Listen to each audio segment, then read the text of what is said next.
Every day that passes, we are unearthing antiquities in the city of David that are showing that Jerusalem's biblical heritage is true. History is being erased and therefore replaced. There was a Jewish homeland in the area way before 1948. How is it that the academics are teaching otherwise? At the United Nations, you have a body called UNESCO. So in 2016, they passed a resolution saying that Jerusalem is in fact significant, just not to Jews and not to Christians. That places like the Temple Mount and the Western Wall are significant only to one group. It's to Islam. They would love it if these excavations were just buried under. Why? Because if the story that they want to tell is that Jews, and by extension Christians, are foreigners, colonizers, occupiers, then you could only hate the city of David. Because every day we're unearthing these antiquities that are showing that we've been here for thousands of years. Ze'ev, thank you so much for coming all the way from Israel to talk to me today. I actually met you a few months ago when I was traveling in Israel. And something really interesting happened to me. I went with my family. We were visiting in Tel Aviv, and we were hanging out with one of my family members who is incredibly academic. He has a bunch of degrees and happens to be an educator. And she said to me, you know, Marissa, King David never existed. And I looked at her and said, what are you talking about? Tomorrow morning, I have a trip scheduled with the family to visit the city of David. And so I bumped into you over there, one of the directors, and my first question to you was, is King David a myth, or did King David actually exist? The amazing thing is, prior to 1993, if someone would have said, I'm going to visit the city of David, there was a whole group of scholars known as the Copenhagen School. And they would say, city of David, you mean King David from the Bible? So, of course, obviously. Well, you know, they would say, historically speaking, there was no such person. Now, you may be a person of faith. You may believe that the Bible is the literal word of God, and that's great. But the Bible is not a history book, they would say. It's not a scientific text. You can't prove anything just because it says so in the Bible. Prove to us, they would say, not using the Bible, that there was a King David 3,000 years ago. And you know what? Prior to 1993, you couldn't do it. Until an excavation in Israel's north, in a place called Tel Dan, a large stone inscription is discovered. And this inscription dates to about 150 years after King David would have lived. But you can see right over here, 150 years after King David would have lived, attributed to a man named King Hazael of Aram. Aram is modern-day Syria. And this King Hazael is also mentioned in the Bible, in the second book of Kings. And this King Hazael was in a good mood. How do we know? The inscription tells us that he had just won a major military victory. Over who? Over a king from the house of David. Now, if there's a house of David, what does that mean? That David existed. There's a David, right? That if there's a house of David, that means that there was a King David, right? And so today, everyone knows that, of course, there's a David, right? Now, I have a story similar to yours where before COVID, a couple of years ago, I was guiding a group of academics in the city of David. I said to this group of academics, I said, you know what's interesting? 30 years ago, what was the debate surrounding David? Whether he existed or not. Exactly, whether he existed or not. Today, what are we debating? How large his kingdom was. Every day that passes, we are unearthing antiquities in the city of David and throughout the country that are showing, not simply as a matter of faith, but as a matter of fact, that Jerusalem's biblical heritage is true.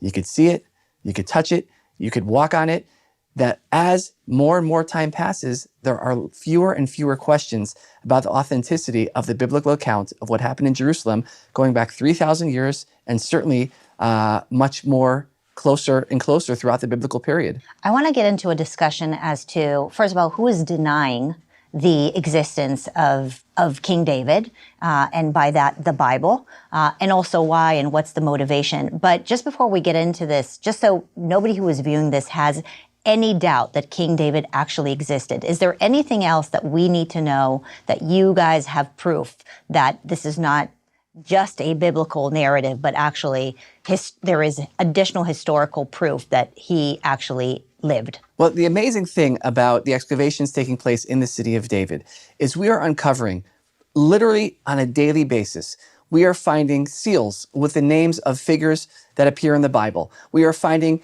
ancient inscriptions that are affirming events that are recounted in the Bible. And so you can go back 2,500 years, 2,700 years, maybe 3,000 years, and say, okay, here's what the archaeology, the science is showing. Here's what it says in the Bible. And we are seeing more and more examples where it matches. Now, it's not my job to prove the Bible. If someone believes in the Bible, great. And if they don't, it's not my job to convince them, well, here's the archaeology and therefore you should believe. But what is amazing is that as archaeologists are digging, just recently in an excavation in the city of David, a different excavation than the one we were just talking about, they uncovered a seal going back about 2,600 years. The name on the seal is Nathan Melech, servant of the king, right? Now, Nathan Melech, servant of the king, okay, it's a strange name to find on a seal. It turns out that this Nathan Melech appears in 2 Kings 23:11. Now, the archaeologists who dig in these excavations, they come from Tel Aviv University, other places, generally not what you'd call religious people. And they're very careful. They don't want to say, well, matches up with what the Bible says. They want to be very cautious. And they found this seal, and just last week, 2 weeks ago, I was having a conversation with this archaeologist, and he had the seal, and he was showing it to someone. And I said, well, is this the same person that's mentioned in the Bible? And he basically said, he says, you know what? I can't tell you 100%, but it is almost certainly. So meaning for him, he could say 99.9%, right? But here it is. And the amazing thing is that archaeologists are not religious, which is great. Because if you had religious people digging, be like, oh, you're biased and whatever. But when you have people who they would consider themselves not religious, maybe secular or whatever they'd call themselves, and they're the ones unearthing these treasures and saying, wait a second, it matches up with the biblical account. That's powerful. Now you say, well, why would people deny that, right? Why is that threatening to people? But sadly, you have today, among other places, at the United Nations, you have a body called UNESCO, the United Nations Educational, Scientific, and Cultural Organization. Now, sounds like a very important body. They have a very important mandate, which is to preserve the cultural heritage of humanity. That sounds really important. Now, Jerusalem, probably more so than any other place on the planet, has a lot of that. A lot of heritage that's important to a lot of people that needs to be preserved, cherished, protected. So you would think that UNESCO would love what we're doing in the city of David, except they don't. So in 2016, they passed a resolution saying that Jerusalem is, in fact, significant, just not to Jews and not to Christians, that places like the Temple Mount and the Western Wall are significant only to one group, not the Mormons either, right? It's to Islam.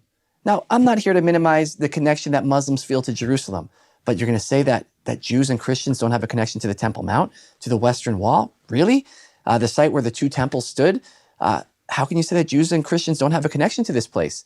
And when they go on to condemn the archaeological excavations taking place in Jerusalem, of course, the largest being the city of David. What does that mean, condemn? Do they not want you guys to excavate? 100% not. There's a phrase that I love, the truth is not insecure, right? And so if they believe that they know the truth about who lived there and what happened there and all this historical evidence, wouldn't they want to encourage you guys digging and showing essentially whatever happened there? You would think that, but that's not the case. And I'm going to show you something in a moment that highlights how much has changed in recent times. So they have this resolution: condemn the archaeology, condemn the excavations, deny the heritage that Jews and Christians share to Jerusalem. Under what grounds are they asking you not to excavate? Well, the United Nations, sadly, is not the arbiter of morality or truth. And the way it works in the United Nations is when people vote on resolutions like this, they're not voting based on what's historically accurate or true. They're voting on what serves their country's interests. And in fact, in 2016, Mexico's ambassador to UNESCO, he reaches out to his foreign office in advance of this upcoming vote. And he says, well, here's this vote coming up on Jerusalem. What are my instructions? How am I supposed to vote? Now, Mexico is a very Christian, it's a Catholic country. And they say to him, to his surprise, we're going to support this resolution denying Jerusalem's biblical heritage. And so he says, well, what do you mean? I don't understand. How can we support a resolution that denies our own heritage? Not because it's denying Israel's heritage or the Jewish people's heritage. This is our heritage, a Christian country. What do you mean we're going to support this resolution? And they said, no, we're going to support the resolution. He says, but it's not true. But we're going to support the resolution. The vote came. He did not follow the orders that he was given. And you know what he was doing the next day? Looking for a job. Wow. Right? And all the other ambassadors, they see that. And they're like, you know what? We like being ambassadors. We like getting a nice apartment in New York City and having a driver and all the perks of being an ambassador. we're not going to lose our position over standing up for the truth. Right. And so you have these resolutions that Is get the passed. reason that they're pushing so hard against the excavation and the support of, the Bible and the existence of King David and all the evidence, is the reason because it doesn't fit a certain current political narrative that they want to push? Well, it's not just political, but it's also a spiritual narrative. That if the story that you're telling is that Jews, and by extension Christians, have no heritage in Jerusalem, that we're foreigners, we're colonizers, we're occupiers, we were never here, then you'll hate a place like the city of David. Right. Because there is no place on the planet that shows more clearly That the Bible is real. that it's real, that you could see it, you could touch it, right? Here it is. We've been here for thousands of years. You could like that or you could not like it. It's what you can call an inconvenient truth. Right. Right? And certainly, if you want to say that from first a spiritual perspective, from an Islamic perspective, you want to say, well, wait a second. Islam is the dominant religion and Jews were never here. It's only Islam, right? Well, then you're not going to like what we're finding in the city of David, which is a lot of affirmation of the Jewish connection to Jerusalem going back thousands of years. Politically speaking, the city of David, like the Western Wall, like the Temple Mount, like the Via Dolorosa and the Church of the Holy Sepulchre and the Mount of Olives and the Garden of Gethsemane, is located in what much of the world refers to as East Jerusalem. Now, what much of the world says about East Jerusalem is, well, that should be Palestine. Jews were never there. They're occupying it, right? Israel's occupying it. Right. What's the problem? When you find in the city of David, every single day, antiquities, fancy word for old stuff, showing that we've actually been there for thousands of years, that Jerusalem's biblical heritage is in fact true, well, then you have to say, well, wait a second. Well, then maybe they're not occupiers. Maybe they're not colonizers. Maybe they're not foreigners. Maybe they actually do have heritage in this place. That does not fit the script, right? Now, if you go back to 1930, you have a body in 1930 called the Supreme Muslim Council. Now you see here in 1930, the Supreme Muslim Council puts out in English a brief guide to the Al-Haram al-Sharif referring to the Temple Mount. Now this is in English because in 1930, the British are in the country. Right. What does the Supreme Muslim Council want the British personnel to know about the Temple Mount in 1930? Well, you can see here, it says, its identity with the site of Solomon's temple is beyond dispute. This too is the spot, according to universal belief, on which, quote, David built an altar unto the Lord and offered burnt offerings and peace offerings. They're quoting from the Bible. So 1930, the Supreme Muslim Council says there was a David, there was a Solomon, there was a temple, beyond dispute, universal belief, they quote the Bible. Now, a lot of time's gone by since 1930, so we have a more up-to-date version of this booklet.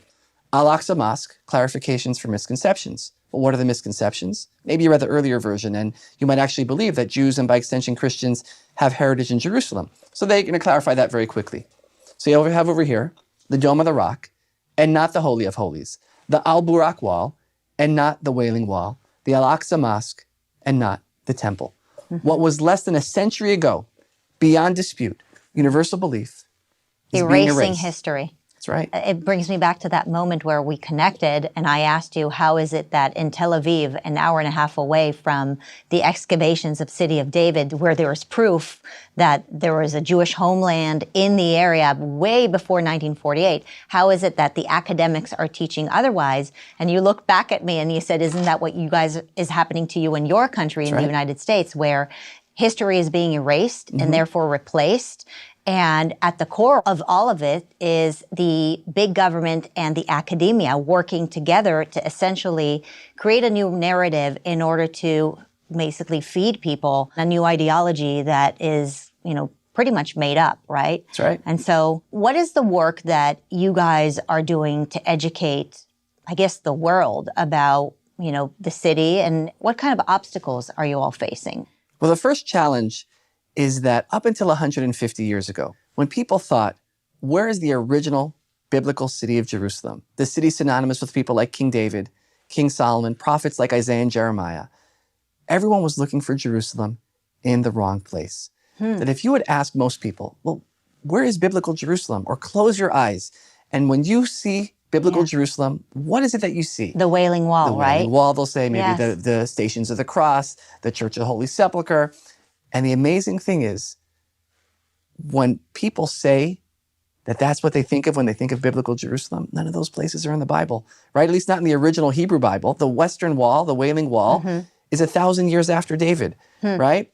People think the old city of Jerusalem is biblical Jerusalem until 1867. 1867, Queen Victoria of England wants to discover the treasures of the Bible, like the Ark of the Covenant, right? So here, you can see over here, when people think of Jerusalem and all the places that make Jerusalem, Jerusalem for billions of people, you have over here the Temple Mount. This is the biblical Mount Moriah. Today you have the Islamic shrines on top of it. You have the Western Wall right over here. So this was all built, this area was built many years after the city of David was built. So is that right? what you have, the Western Wall, the Temple Mount that we have today, goes back about 2,000 years ago, to the time of Herod, to the time of Jesus. That's the time period that we're talking about. King David is 1,000 years before that.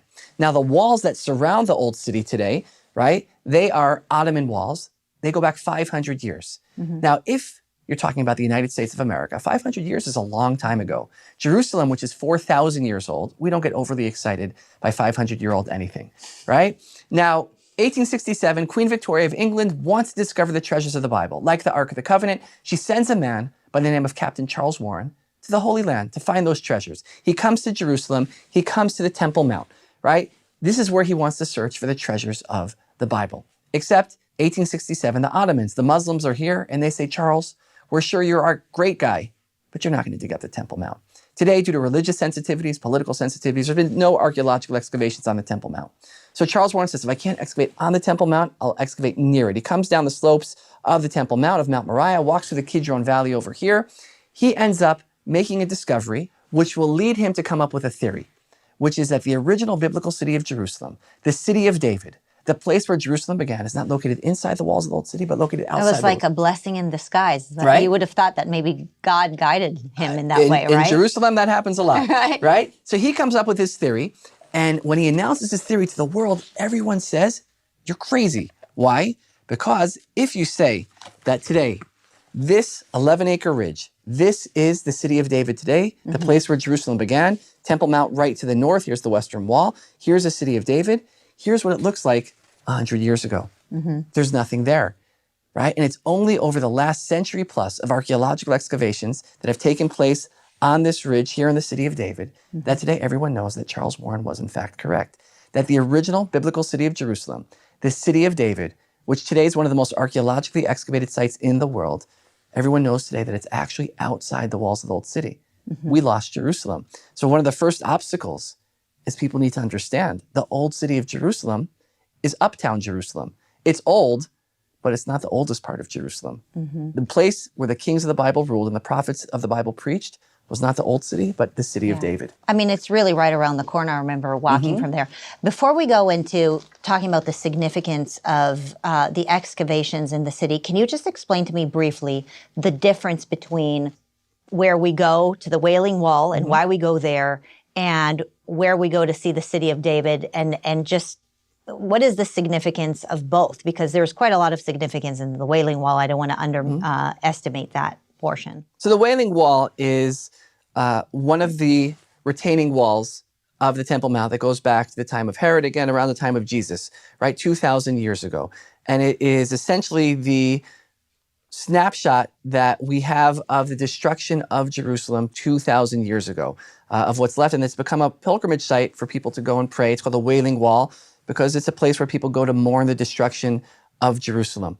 It's essentially very similar to Yad Vashem in Israel, which is the Holocaust Memorial, which essentially the Wailing Wall is commemorating the destruction from 2,000 years ago. Yad Vashem is commemorating the destruction of Jewish life in Europe from 70 years ago. But it's a very similar theme: destruction, mourning, commemoration. The city of David is not that. The city of David, one, is far older than the Wailing Wall. I mean, you're talking about its origin some 2,000 years before the Wailing Wall. David is 1,000 years before the Wailing Wall. But the city of David was life in Jerusalem. It was during the time of the Bible, again, where the kings of the Bible are ruling from, where the prophets of the Bible are preaching from. Anything that's happening in Jerusalem in the Bible is largely happening in either the city of David or the Temple Mount. And therefore, when you want to connect to Jerusalem and her biblical heritage, that's the city of David. I mean, when you think of the people like King David, King Solomon, King Hezekiah, prophets like Isaiah and Jeremiah, they're walking through the streets of the city of David.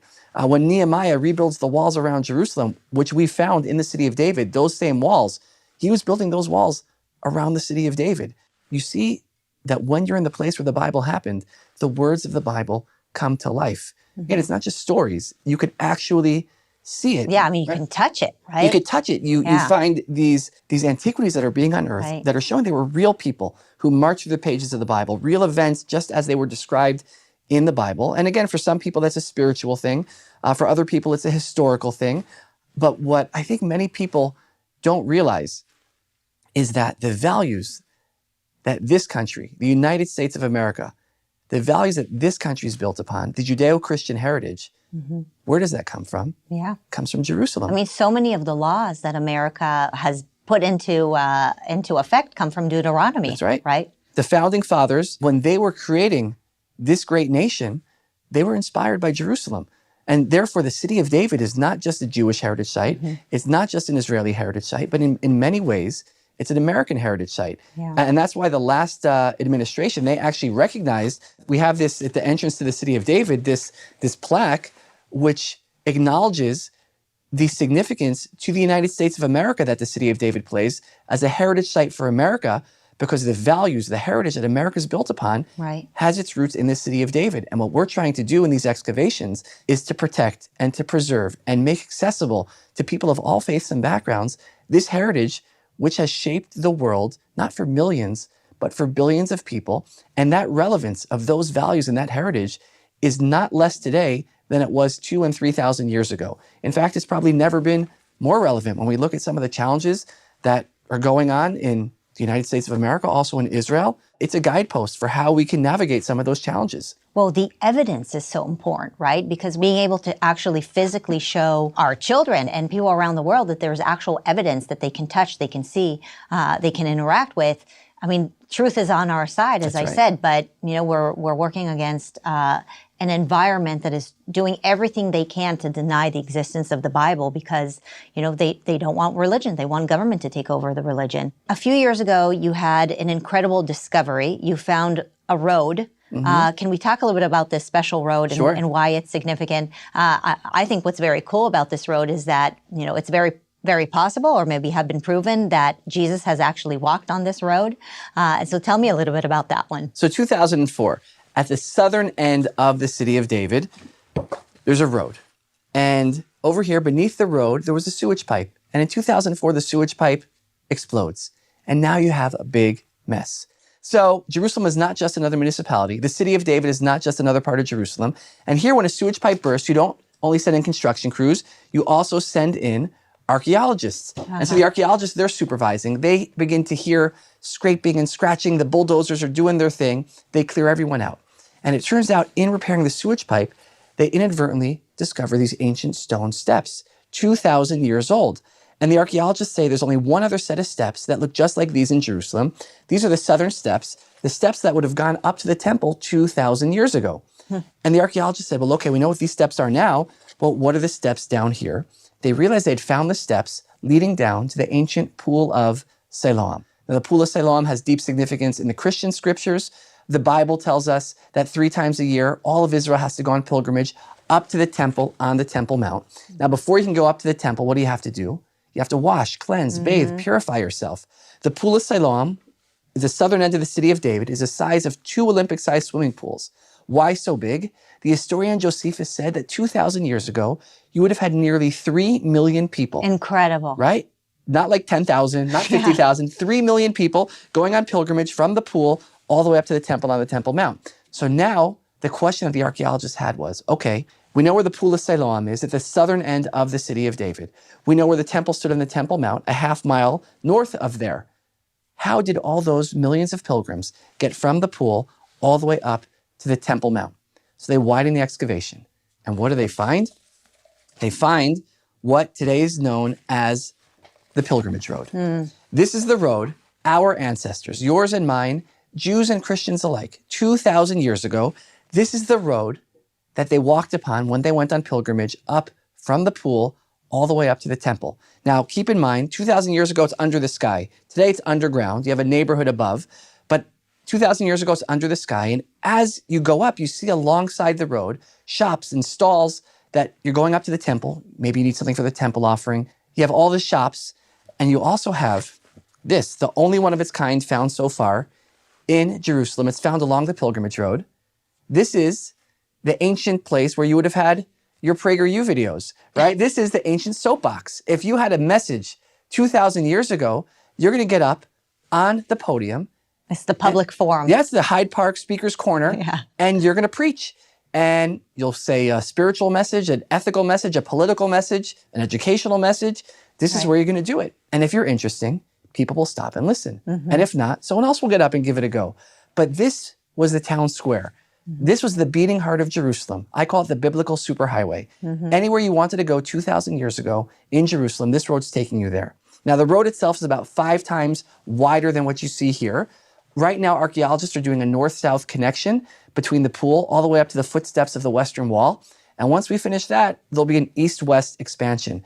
But this is literally going to allow people to walk in the footsteps of the Bible, see it with their own eyes, touch it with their own hands, walk with their own feet on the very same road where their ancestors walked thousands of years ago. So I was never that much into archaeology. I've become more interested in it now because when you know that people are denying history, we got to show proof, right? What kind of obstacles are you guys facing? I mean, I've been reading about the fact that they're not letting you guys dig and excavate more. And why is that? Again, and who is stopping you actually right now from digging? Is it a financial issue or is it a political issue? Are you able to dig further under these towns and possibly find more of these incredible pieces of history? So one of the biggest challenges when it comes to the city of David is if you think of Gettysburg today, how many people live on the Gettysburg battlefield? Nobody, right? Yeah. Why would you have someone living on one of the most significant heritage sites in America? Yeah. The city of David today is a modern neighborhood. It's a mixed Jewish-Arab neighborhood. Right. And it's sitting atop one of the most significant heritage sites on the planet, not just for millions of people, but for billions of people.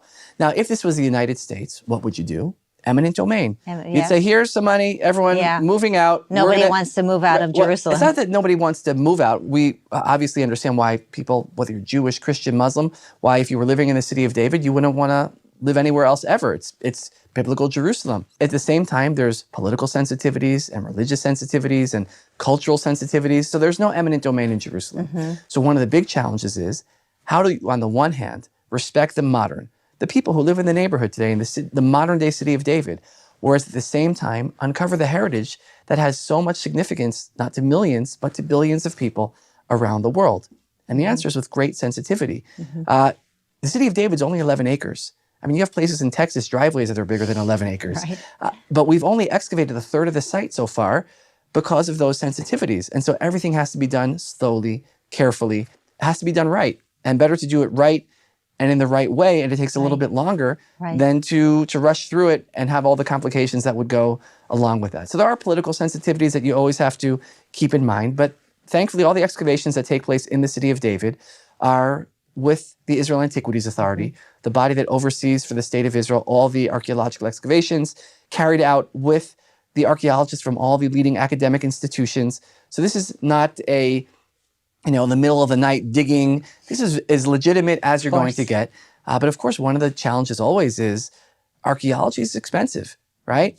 And so to excavate something like the Pilgrimage Road, you're talking about, with all the engineering, hundreds of millions of dollars. Right. And so thankfully, the state of Israel partners with some of the work. And there are lots of people around the world who see the importance of uncovering this heritage. And they're also our partners in these excavations.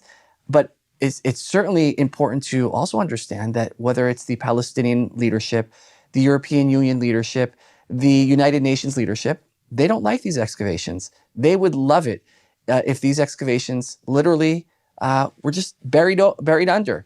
Now, people could disagree when it comes to politics and policy, but what should not be up for debate is the heritage of Jerusalem, the biblical heritage of Jerusalem, which is the city of David, which there is probably no place on the planet where you can more clearly link a people with a place going back thousands of years than the Jewish people to Jerusalem.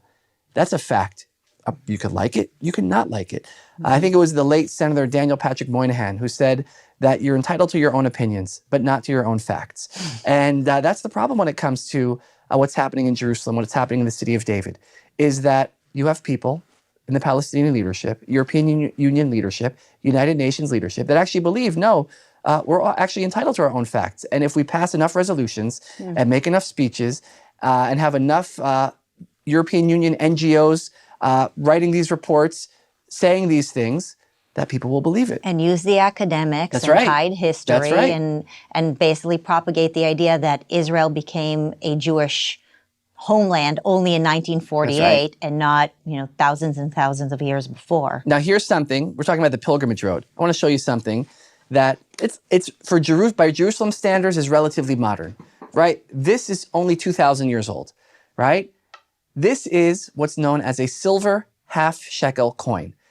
Now, 2,000 years ago, the Bible tells us that there was something known as the temple tax. Once a year, you had to bring, whether you were rich or poor, the same amount, which was a silver half shekel coin. So you can take a look at this. It's 2,000 years old. That's actual real silver, found along the pilgrimage road. Someone was on their way up to the temple carrying the temple tax. They had a hole in their pocket. A flat tax. A flat tax, exactly, right? Rich, poor, they all paid the same. Everyone had an equal share. Everybody had a stake in the temple in game. Jerusalem, Yeah. right? Now, in ancient Hebrew script that's on that coin, it has the words, Holy Jerusalem, in Hebrew, 2,000 years ago. This is proof. Right? This is, call it proof, called an affirmation. We have been here, right? This is not because I believe it, or you believe it, or because I'm religious. It's not simply a matter of faith, but a matter of fact. It's real. You're holding something literally out of the pages of the Bible. It looks so similar to the current day shekel too. What else do you have? Show me more cool things. This is a coin that 2,000 years ago, the Romans are destroying Jerusalem. The year 70, they'll destroy Jerusalem. And in the years leading up to the destruction, there's a period known as the Great Revolt, the Great Jewish Revolt for freedom against the Roman occupation of Jerusalem. Now, this coin, it's a bit of a mystery. Why are they minting these coins? Because everyone knew at that time Jerusalem was going to be destroyed. So this is not currency. This is just a coin. This is a statement. The people who minted these coins, they knew Jerusalem was going to be destroyed. That coin that you're holding represented a hope, a wish, a dream, and a prayer that one day their descendants would return to Jerusalem as sovereign. Now, it took a little bit longer than they thought it would, but 2,000 years later, here we are, and there is still a Jerusalem, capital of the Jewish state of Israel, open to people of all faiths and backgrounds. That hope, that wish, that dream, and that prayer was answered. So what script is this? What language is this? That is ancient Hebrew script, right? That is what Hebrew used to look like. It was an ideological statement saying we're going back to our roots. It echoed throughout the generations. If you think of the call that the Jewish people have had for millennia, next year in Jerusalem, even in our darkest moments, we never stop saying that. Yeah. And today there is a Jerusalem, an open, free, accessible Jerusalem to people of all faiths and backgrounds. And here's something else amazing. When you think of some of the great wonders of the world, you go see the pyramids, you say, wow, look at the grandeur of the pharaohs. You go to the Colosseum, look at the might of the great Roman Empire. But then you say, where are the pharaohs today? Where is the great Roman Empire today? And the answer is the same. Museums, history books, with some monuments left behind. You come to the city of David, the place where Jerusalem began. You walk in a few years' time along the pilgrimage road. It's real. You could see it, you could touch it, and we're bringing it back to life for the benefit of not just the Jewish people, not just Israel, but for billions of people around the world who, whether out of a spirituality, out of faith, out of a connection to history or culture, or just wanting to connect to something that's bigger than ourselves, that's what Jerusalem is. That's what the city of David is. And that's also why there's a fight over it. Because the truth is, and you know this from your work, anything that's really important, there's a fight over it. And if no one's fighting you, it means it's not that important. Once this excavation of the pilgrimage road is complete, you're going to have millions and millions of people every year who are going to literally walk in the footsteps of the Bible. And then they'll be able to say, whether it's to the United Nations or to Palestinian leadership or others, you're lying, right? That there is a truth, right? The Jewish people have been in Jerusalem for thousands of years. And by extension, so have Christians. Jerusalem's biblical heritage is true.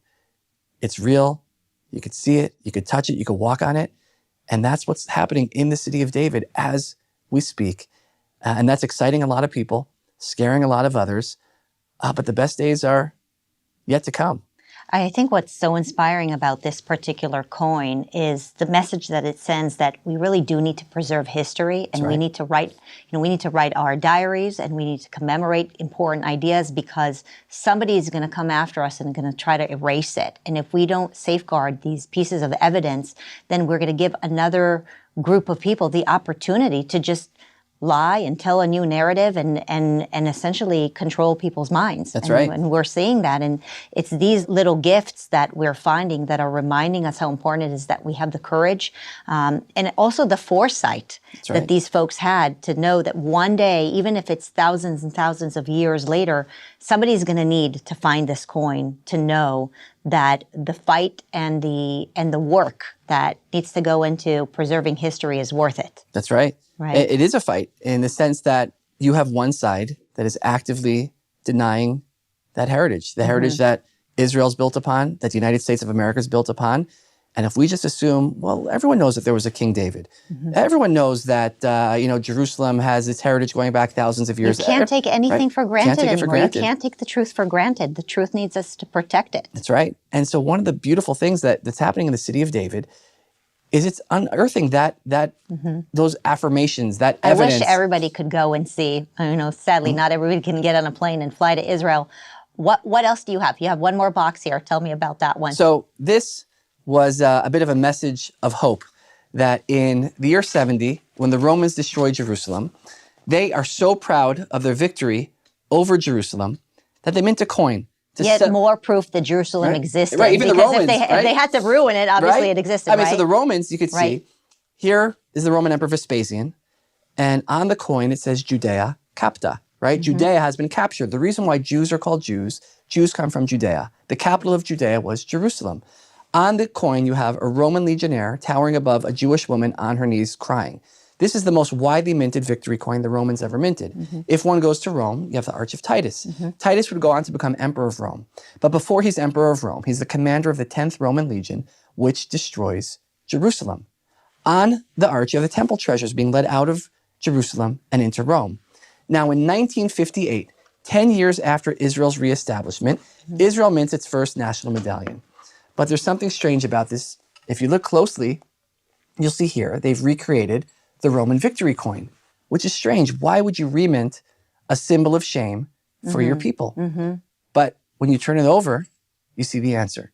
Because now it says Israel Liberata, right? It's a woman holding a baby. Right, woman's standing tall, holding a baby in her arms. The Roman soldier is gone, and a man is beside her working the land, making the desert bloom. That was Israel's response to Rome, 2,000 years in the making. And again, it took It took a long time. Right? 2,000 years is a long time to wait. But some things are worth fighting for. Right? And Jerusalem, I believe, is one of those things. I think our shared heritage that comes from Jerusalem, that has shaped both of our great nations, is something worth fighting for. And certainly there's a fight today. And the only question is, do we want to stand up for what we believe in? Do we want to make sure that this heritage is preserved and protected and shared with the next generation so that they too will be able to have a heritage that's worth passing on to the future. Yeah, I feel so much the same way about America, right? It's so exhausting in my position to keep fighting and feel like, the academia is against us, and the culture is against us, and cancel culture is against us. And, people will write all these articles about, Dennis Prager or any of us that are trying to preserve American history. And, you look at these things and you say, wow, if King David's descendants fought, then certainly America's worth fighting for too. And how important it is that we preserve America's history, because, that's what the other side wants to do. They want to overwhelm us. We just need to keep at it. That's right. Chin up. 2,000 years ago, you have to put a wager down. Who has a brighter future? Rome or Jerusalem? Right? Everyone would have taken Rome. Right? Yeah. Unless you believed in the Bible and you walked with God and then you knew. And even then, if you look at the various empires that have come through Jerusalem, whether it's the Babylonians or the Persians or the Greeks or the Romans, at their peak, they were the biggest deal. And it just didn't seem like small little Jerusalem, small little Israel, small little David against Goliath would stand a chance. But here we are. We're standing for something important, whether it's here in the United States, in Jerusalem, the heritage, the values, they're worth fighting for. Yeah.